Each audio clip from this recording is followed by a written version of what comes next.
গেছিল বাজারে, বাজার থেকে দেখো নিয়ে এসছে কি আজকে নিয়ে এসছে চিকেন। আগের দিন যেহেতু আমরা মাটন খেয়েছি তাই আজকে নিয়ে চলে এসছে চিকেন। এই যে হ্যাঁ চিকেন, আবার লেগ নিয়ে এসছে। এই যে এই লেগটা ভালো লাগে। আর তোমার জন্য নিয়ে এসছে এই যে কি জানি এটা কি বলে, স্টোমাক। স্টোমাক, কচকচি, গিলে মেটে যেটাকে বলে বাংলায়। আর কি আছে? তো এই যে এটা হয়েছে চিকেন কষা হবে আজকে, চিকেন নিয়ে এসছে।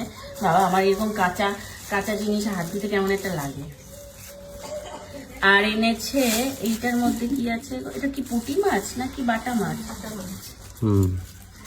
ও এটাই ঢালবো।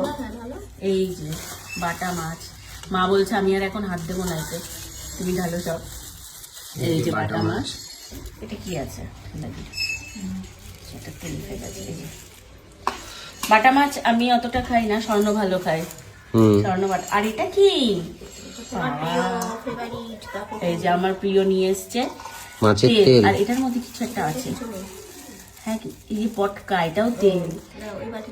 এই যে মাছের তেল আজকে আবার নিয়ে এসছে মাছের তেল। আমি মাছের তেল খেতে ভালোবাসি। এই যে এটার মধ্যে ঢালি, এটা অনেক ভালো করে ধুতে হবে আজকে, এটাকে খুব ভালো করে ধুতে হবে। আর এই যে দুই দোকান, আমার মনে হয় দুই দোকান থেকে এনেছে, বুঝেছো। আর এই যে পটকা, এই যে শুধু তেল থাকলে না গলে যায়, পটকা টটকা থাকলে তখন তেলটা গলে না। আর এই যে মেটে, মাছের মেটে, মাছেরও মেটে হয় নাকি? হ্যাঁ ধুতে গেলে এগুলো সব যাবে।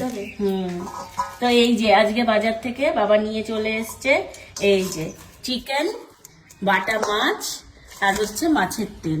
যা মানে তিনটেই আজকে রান্না হবে। আর বললাম না তোমাদের, আগের দিনও বললাম যে যা বাজার আনে যেদিন কাটটা সেদিন, প্রতিদিন বাজারে যাবে, প্রতিদিন আনবে, প্রতিদিনটা প্রতিদিন খেয়ে নেবে, কোনো ফ্রিজের ব্যাপার নেই এখানে। তো আজকে হবে বাটা মাছ। বাটা মাছটা আজকে হবে নাকি কালকে? না করে ফেলবো। না করলে না করো, আজকে না করলে না না না আজকে আর করো না, কারণ আজকে অনেক আইটেম তোমাদেরকে দেখাচ্ছি কি কি আইটেম আছে। আজকে হবে হচ্ছে এই যে চিকেন কষা আর হচ্ছে এই যে তেল, মাছের তেল। বাটা মাছটা রেখে দিও, কালকে স্বর্ণকে করে দিও। তো চলো এগুলোকে ধুয়ে মুছে একদম পরিষ্কার করে নিয়ে আসি। আর ওদিকে আরো বাজার এসছে, কি কি বাজার এসছে চলো দেখি।